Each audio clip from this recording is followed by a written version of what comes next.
Okay, so one of the cords from the power, the extension cords, runs over here to the lights on this side. So this cord here that you see, this is tied into the dusk to dawn control that's back over there. You'll also see there's a doghouse out here with straw in it. Tilly's helping me show it. So if you've got an outdoor dog, that's a good place for it. And I will tell you another little secret too here, coming out this way. Let me show you. This is just walking away from, and this is actually onto the neighbor's property. If you look back, you'll see the cabin and the doghouse right there. So I'll talk a little bit about the property line here in a second. But what I wanted to show you is there's this weird cable here coming down from the tree. It's all coiled up back here. So what this is this is a dog run line. This dog run line goes from this tree, and all you have to do is reinstall it. I don't use it, but it's good. Goes from that tree all the way over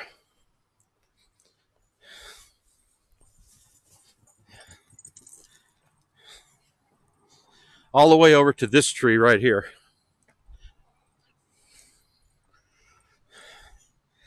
So this is wonderful if you don't want your dog to wander off or anything, but you can tie it in.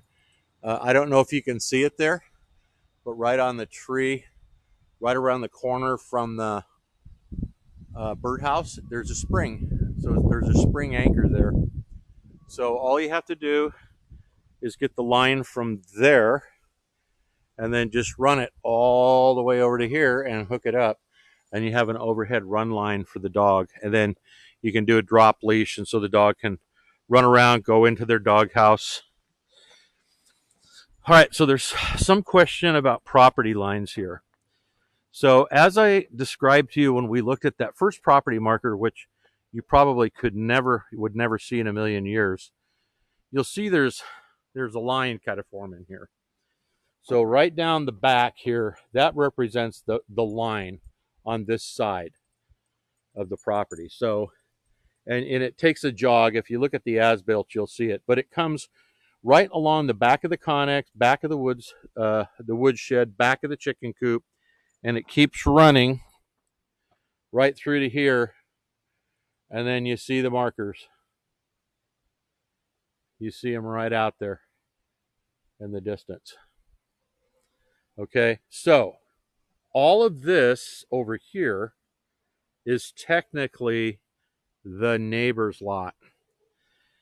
So there's 5 acres next door here. Let me tell you a story about this. The 5 acres on this side, I tried to buy when I first got up here. What I found out is this 5 acres is held by a trust. There is a dry cabin over there. It's held by a trust. The trust has had this for over 40 years, 30 something years. Maybe it's closer to 40 years. This trust has held on to this property. They're not selling. And their caretaker is the local realtor here. And so I tried to go through the local realtor, who actually represented the people that we bought the cabin from, and tried to get more information to see if I could make an offer on this property. Not having anything to do with it, because as caretaker, he gets to use the dry cabin. He has been using the dry cabin for decades. So essentially, he has 5 acres in a dry cabin that he doesn't pay for. The trust does in Canada. The people that actually once owned it in the trust have passed away many years ago.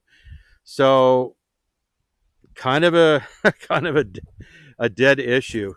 This little push out park spot, this was here before the people that I bought it from.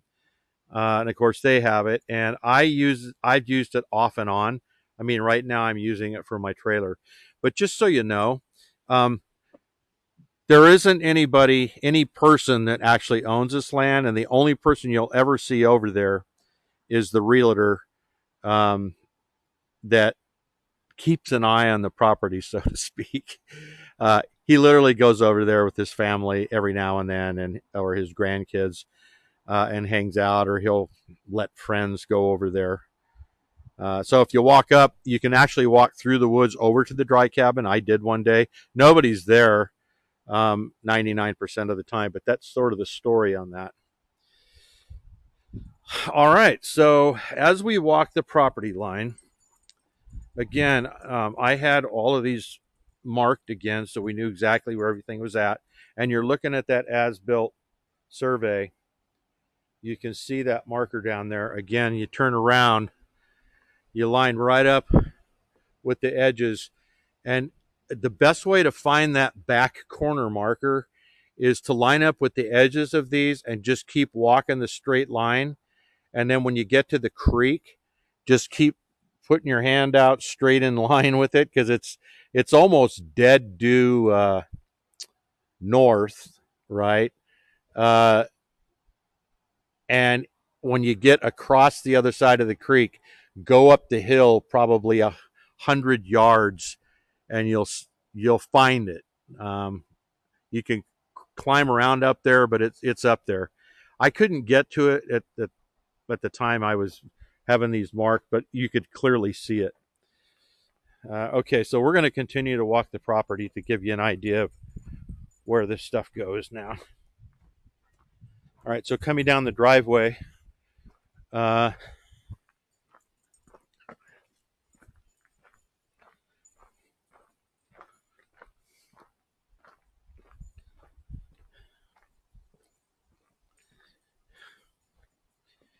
here is the marker that literally lines up all the way back. And then we do a couple of funny jogs. Because this driveway had to cut through, technically, this is, I can't remember what they call this, but in order to get off this property, this was established, this drive-through area, when the builder first built this. So you'll see how, when you look at the drawing, you'll see that marker, and then right here, you can see that this is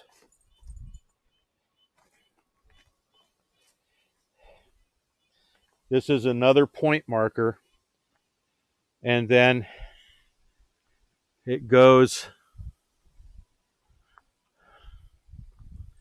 out here. I don't know if you can see it out there. There's another marker right there where it comes out, and then it comes back to this marker. So it's kind of a goofy dog leg right there on this side. Now this is taking you right up to the driveway.